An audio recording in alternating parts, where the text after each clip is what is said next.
I'm going to talk about TES Teach with Blendspace. This is one of my favorite tools to use because my class is very diverse learners, as most classes are. You have the students that speed through things really quickly, and then you have the kiddos that take a little bit longer to get something finished.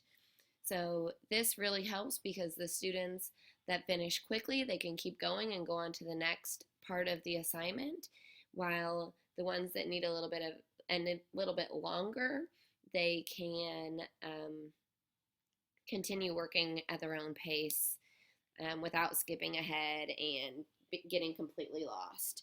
So I have made this one,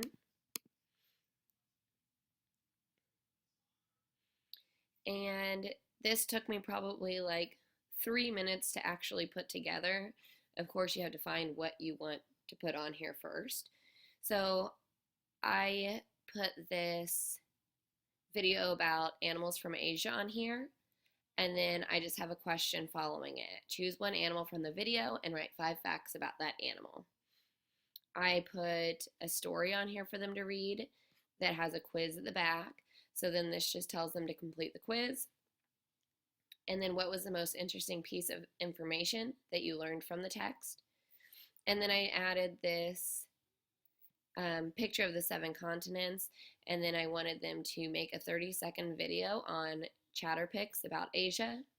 Chatterpix is another really cool tool. If you have not heard of it, it's an app. You should download it. They have a lot of fun with it. So now I'm going to show you step by step how to make one of these. This one I will use obviously just for our social studies. So when it's social studies time, they'll get on and they will just pick up wherever they ended up.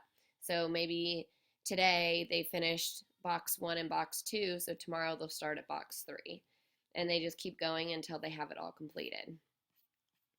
Another way that I like to use it is if I'm going to be gone a day, I will put my whole day on here.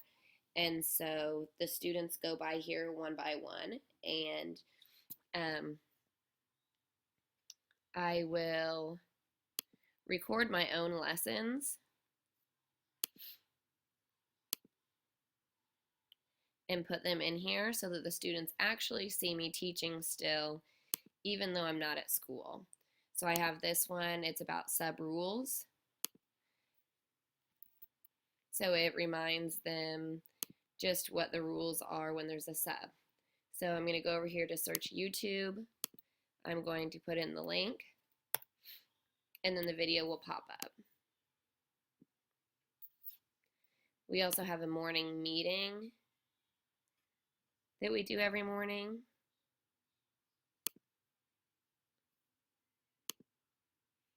And so I will get that.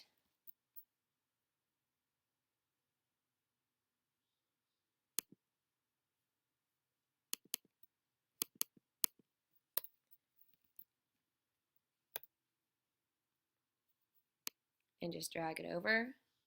And then if I want to move things around, I just pick it up and move it.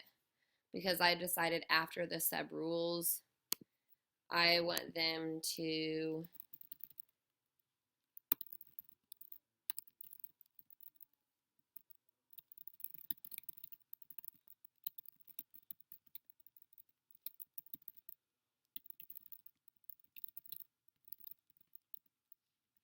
write 3 things that you will do today that will be helpful for the sub.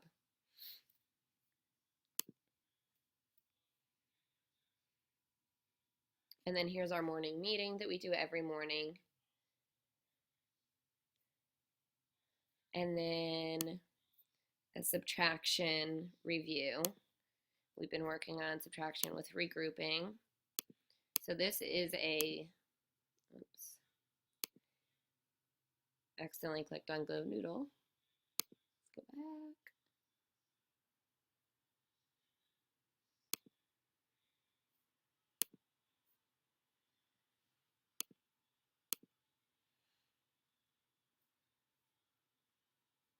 Okay, so back to my subtraction with regrouping.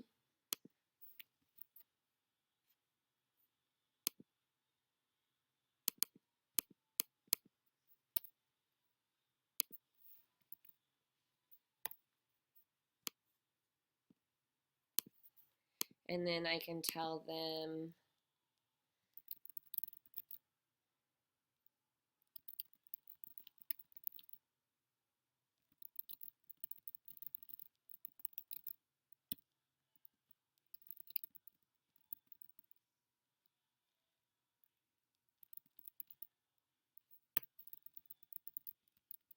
get the subtraction page out of the math bin, complete any 4 problems.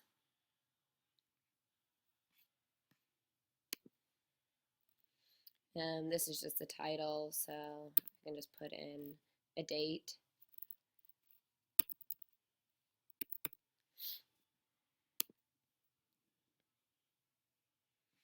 So then when I'm finished with my entire day, one, I can add a bunch more boxes, as many as I want. You can add a Google search, you can add Google Images, Flickr, insert a web page. The TES Teach actually has its own resources that you can add in there if you would like. You can insert from Google Drive and from Dropbox and any media file from your computer. I do, whenever I have a media file, I do always put it on YouTube first, just because the media files from your computer tends to take longer to actually upload on here. So I just put it on YouTube and then drag it over. So then once I'm finished, I can just share it. For those of you that use Google Classroom, it's really easy. You click right here and it goes straight to whatever page it is that you choose to put it on. There, you can put it on the Twitter, you can embed it through email, Facebook, or make a QR code. I normally just share with my students, so I click on here. Sometimes if a student is absent, I will put it on Facebook because we have a Facebook page, and so the parents can check it, and then the students will still be caught up when I get back to school the next day. So once the students get logged in, the first time they log in, they will have to put in this code right here, just the JCAL, and it will bring them to our class and where all of our lessons will be. They only have to type that in the first time. And then after that, they're already in, they're already joined the class. So then they would just see a few different ones, and they would click on it, and it would take them to whichever assignment it is that you wanted them to work on.